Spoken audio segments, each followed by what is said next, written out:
Déjà, excusez-moi pour la luminosité, je sais que c'est de la merde, mais je peux pas faire autrement. Salut tout le monde, j'espère que vous allez bien. Aujourd'hui, on se retrouve pour une nouvelle vidéo, et vous l'avez vu dans le titre, qui s'appelle 16 ans et pas de petits copains. Je vous le dis tout de suite, ça fait bien longtemps que je n'ai plus 16 ans. Hein, ça fait très longtemps que cette époque est révolue pour moi, et heureusement. Pourquoi est-ce que je tenais à faire cette vidéo? Eh bien tout simplement parce que je vois mon reflet dans le pied de ma chaise, ça me perturbe. En fait, je voulais vous faire cette vidéo parce que je sais que quand on est adolescent et qu'on n'a encore jamais eu de petit copain ou de petite copine, eh ben ça peut perturber. Ça peut perturber parce qu'on a peut-être dans notre entourage des potes ou des copines qui, elles, sont déjà en couple, même peut-être que toutes vos copines ou tous vos potes sont en couple, et vous ne l'êtes pas, et alors vous vous dites « mais c'est pas normal, je ne suis pas normal, je dois avoir un problème, il y a quelque chose qui ne va pas avec moi, et c'est pour ça que personne n'est tombé amoureux de moi ». Je suis passée par cette étape. Hein. Moi je suis une grande romantique, j'adore les histoires d'amour, les contes de fées, les histoires de princesses, princesses, ça c'est mon dada, j'adore. Même écrire des histoires d'amour, j'adore. Enfin j'essaie de faire en sorte que ce soit pas trop kitsch, mais sinon j'adore. Donc je sais ce que ça fait d'avoir 16 ans, même être plus jeune ou peut-être plus âgé, genre 18 ans, et de se dire « oh là là, mais j'ai encore jamais été en couple, ça veut dire que il y a un problème avec moi, je suis pas assez bien pour que quelqu'un m'aime ». Et bah c'est juste totalement faux.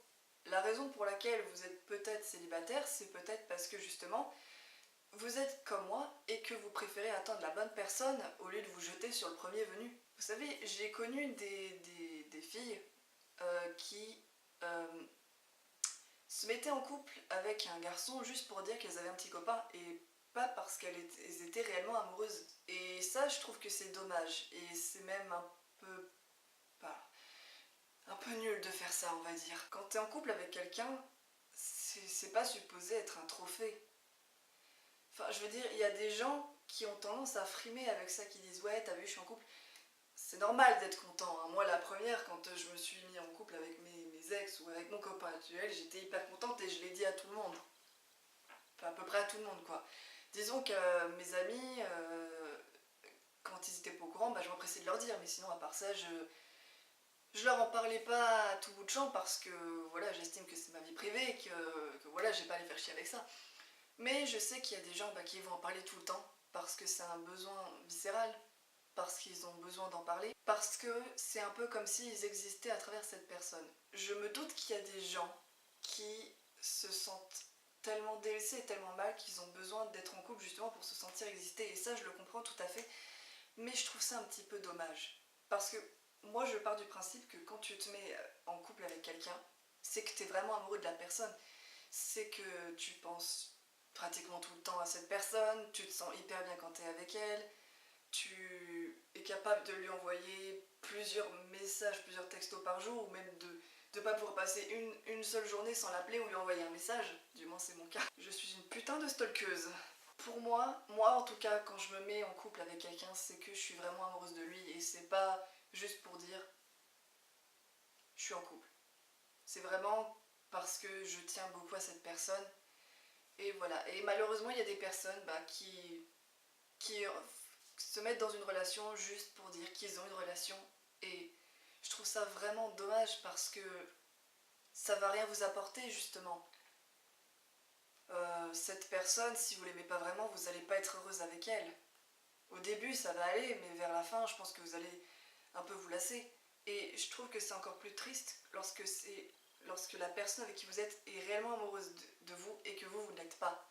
Je trouve que c'est vraiment triste de lui faire ça parce qu'il se fait des illusions et le jour où il va découvrir que c'est pas vrai, il va tomber de haut parce qu'il va se dire « merde, tout ce que j'ai vécu avec cette personne, ça comptait pas pour elle, c'était n'importe quoi, c'était juste pour faire semblant ». Ça va lui faire vraiment beaucoup de mal et je trouve ça vraiment, mais vraiment dommage. Donc voilà, pour toutes les personnes qui se mettent dans une relation juste pour ça, je pense que vous devez éviter de le faire. Ça vous apportera rien et ça va vous rendre malheureux. Il vaut mieux attendre la bonne personne. Même si je sais que c'est chiant d'attendre, qu'au bout d'un moment on peut en avoir marre. Moi aussi, avant j'en avais marre lorsque j'avais jamais eu de petit copain, j'étais là, mais Merde quoi, je vais jamais trouver en fait, je vais rester célibataire toute ma vie. Je sais ce que ça fait de se dire ça, mais faites-vous confiance. Un jour vous allez rencontrer la bonne personne et vous allez être hyper heureux avec elle. Vraiment. Et aussi dites-vous un truc, c'est que si jamais vous devez finir avec cette personne, si vous êtes fait l'un pour l'autre, oui je suis une romancière, faut pas oublier, si vous êtes fait l'un pour l'autre, bah les choses vont se faire naturellement. Faut pas forcer les choses, si vous devez être un jour ensemble, ça va se faire naturellement. Faut pas forcer, ça sert à rien, ça va pas marcher. Donc pour en revenir aux personnes qui n'ont jamais été dans une relation et qui trouvent que c'est pas normal, bah, c'est pas que c'est pas normal, c'est juste que vous n'avez pas trouvé la personne qui vous convient, la personne qui, qui match avec vous. C'était pourri ce que je viens de dire. Ce qu'il faut faire, je sais que c'est dur, c'est qu'il faut essayer de pas écouter vos amis. Surtout si vos amis vous poussent à trouver quelqu'un, ne les écoutez pas. Ne les écoutez pas, en fait, ils font pas ça pour être méchants, ils font ça parce que ils sont heureux et ils ont envie que vous soyez heureux aussi. Et du coup, bah, ils ont tendance à vous pousser à trouver quelqu'un vous aussi. Mais dans ces cas-là, faut pas les écouter, il faut leur expliquer que bah, vous êtes peut-être pas prêt pour l'instant à avoir quelqu'un dans votre vie et donc que vous préférez rester comme ça. Et si ce sont vraiment vos amis, bah, ils vont comprendre, ils vont arrêter de vous pousser. Et si jamais ils continuent, bah, ignorez-les quoi. Dites-leur non, ça m'intéresse pas, ignorez-les. Parce que si vous cherchez, vous allez jamais trouver. Je vais vous le dire, moi, j'ai passé peut-être 3 ans à chercher, j'ai pas trouvé. Après, il faut que je vous dise que les relations amoureuses, c'est pas toujours tout rose. Moi, je suis une grande romantique et je m'étais toujours dit que lorsque je serais en couple avec quelqu'un, bah, ce serait parfait. On s'engueulerait jamais, il n'y aurait pas d'embrouille. Va y en avoir des embrouilles. Va y en avoir parce que c'est normal. Même si vous aimez beaucoup une personne et même si elle vous semble parfaite, et bah, vous allez forcément vous disputer un jour ou l'autre, mais c'est normal. Les êtres humains ont besoin de s'affirmer et de montrer qu'ils existent, de montrer à l'autre je suis là, mon avis compte aussi, c'est normal de s'engueuler, ça arrive à tout le monde, même aux meilleurs.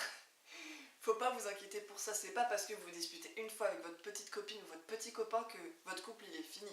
Non. Ce qu'il faut faire dans ces moments-là, bah, c'est essayer de prendre du recul.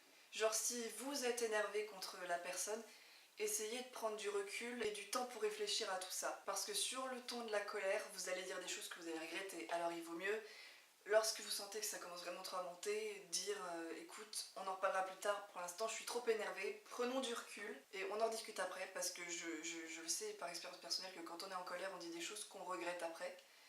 Et c'est pareil, si la personne est fâchée contre vous, ne la stalkez pas, laissez-la prendre du recul, souffler, euh, réfléchir au problème ou à la dispute et elle reviendra vers vous lorsqu'elle sera calmée, mais ne la forcez pas à vous pardonner. Si elle a besoin de temps, laissez-lui le temps, c'est un gros conseil que je vous donne. Je sais aussi que lorsqu'on sort avec quelqu'un, on a l'impression que cette personne est parfaite. C'est faux. Je sais que quand on est amoureux de quelqu'un, on a tendance à passer à la trappe tous ses défauts et de voir que ses bons côtés, mais plus vous restez longtemps avec cette personne, plus vous allez vous rendre compte qu'elle a effectivement des défauts. Mais ça ne veut pas dire pour autant que vous l'aimerez moins. Au contraire, vous allez l'aimer plus parce que vous allez vous rendre compte qu'elle n'est pas parfaite et que vous non plus, vous n'êtes pas parfait. Et c'est génial parce que la personne avec qui vous êtes accepte vos défauts. Et du coup, bah, vous aussi, vous allez accepter ses défauts parce que vous l'aimez telle qu'elle est. Lorsqu'on est amoureux de quelqu'un, on l'aime tel qu'il est et on s'en fiche de ses défauts. Et surtout, faut pas essayer de changer cette personne parce que de une, vous n'y arriverez pas, et de deux, ben, parce que c'est pas rendre service à cette personne ni à vous. Si vraiment vous supportez pas ses défauts, ben restez pas avec elle si vous n'êtes pas réellement amoureux. Lorsqu'on aime vraiment quelqu'un, je dis pas qu'on peut tout accepter par amour, il y a des choses qu'on peut pas cautionner, mais lorsqu'on aime vraiment quelqu'un, on apprend à l'aimer tel qu'il est. Il y a aussi un conseil que je vous donne, lorsque vous êtes en couple avec quelqu'un, c'est de ne pas trop exposer votre vie privée. Par exemple sur les réseaux sociaux, genre Facebook, Instagram ou même YouTube. Vous pouvez de temps en temps poster une photo de vous avec votre chéri ou faire une vidéo avec votre chéri eux, pour si vous êtes un homme. Mais évitez de trop le faire souvent, surtout si la personne n'est pas très à l'aise sur les réseaux sociaux. Si cette personne n'aime pas trop s'exposer sur les réseaux ou dans les vidéos, ne la forcez pas et ne postez pas des photos d'elle à son insu si elle n'est pas au courant parce que elle va pas du tout, apprécier et voilà, c'est une question Je sais plus comment ça s'appelle. Le droit à l'image, c'est ça. C'est le droit à l'image. C'est-à-dire que si jamais vous postez une photo de quelqu'un à son insu, que cette personne s'en rend compte et que ça lui plaît pas, bah elle peut très bien porter plainte contre vous. Parce qu'elle n'était pas d'accord pour poster cette photo et ça peut aller au tribunal. Bon, je pense pas que votre petit ami ou votre petit copain fera une chose pareille, mais ça peut créer des engueulades entre vous. Le mieux, je pense, c'est soit de ne rien poster du tout, soit de lui demander si vraiment vous avez envie de poster une photo de vous deux sur internet. Vous lui demandez est-ce que ça te dérange ou pas. Si ça la dérange pas, bah vous le faites. Et si ça le ou la dérange, bah vous le faites pas. Voilà. Pourquoi je vous dis de garder une vie privée entre vous? C'est tout simplement parce qu'il y a toujours des jaloux dans la vie. Il y a toujours des jaloux qui sont jaloux de votre relation ou parce que vous êtes en couple et pas eux. Et du coup, bah, ils pourront mettre de méchants commentaires sur la photo ou bien réutiliser cette photo contre vous. Aussi parce que l'intimité dans un couple, c'est hyper important. Il y a des choses que les gens n'ont pas besoin de savoir. Je dis pas de jamais poster de photos, vous pouvez. Je vous dis juste d'essayer d'oser. Qu'est-ce que vous montrez aux gens et qu'est-ce que vous ne montrez pas. C'est important d'avoir des petits secrets entre vous, j'ai envie de dire. Déjà, si jamais vous leur postez des photos de vous et de votre partenaire tous les jours, ça va les saouler. Parce qu'ils auront l'impression que vous, bah justement, que vous êtes en train de frimer parce que vous êtes en couple et eux non. Donc déjà, c'est un bon point pour ne pas trop poster de photos. Une de temps en temps et une où vous vous trouvez tous les deux beaux. Parce qu'il y a des photos où toi tu te trouves hyper beau dessus, tu la trouves hyper belle, ou tu le trouves hyper beau dessus, mais la personne, elle, se trouve hyper moche et elle n'a pas du tout envie que des gens voient cette photo. Donc c'est pour ça, je vous conseille, comme je le disais tout à l'heure, de lui demander la permission avant de poster une photo.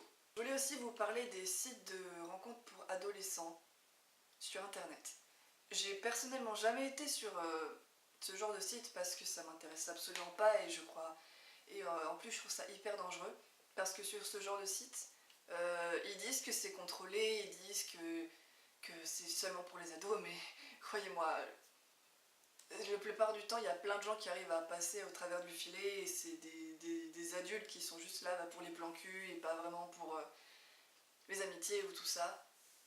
J'ai pas d'exemple de site parce que j'y suis jamais allée, mais je sais je connais certaines personnes qui y ont été. C'est pour ça que j'ai envie de leur dire, et à vous aussi, faites attention. Vous pouvez aller sur ce genre de site, mais surtout faites hyper gaffe, ne donnez jamais votre adresse personnelle, votre numéro de téléphone, ne donnez pas d'informations ultra personnelles sur vous, même si vous avez l'impression que vous connaissez bien cette personne, que vous discutez depuis hyper longtemps avec elle.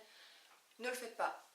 C'est beaucoup trop dangereux, c'est beaucoup trop risqué. Même si la personne vous assure que c'est un adolescent qui a votre âge, ne lui faites pas confiance. Oh non, ne lui faites pas confiance. Et surtout, n'essayez pas de précipiter les choses en amour, comme je vous le disais avant, ça viendra, quand vous serez prêt, quand vous aurez trouvé la bonne personne. Ne vous précipitez pas, prenez votre temps. Je sais que c'est hyper chiant d'attendre, mais croyez-moi, ça en vaut le coup.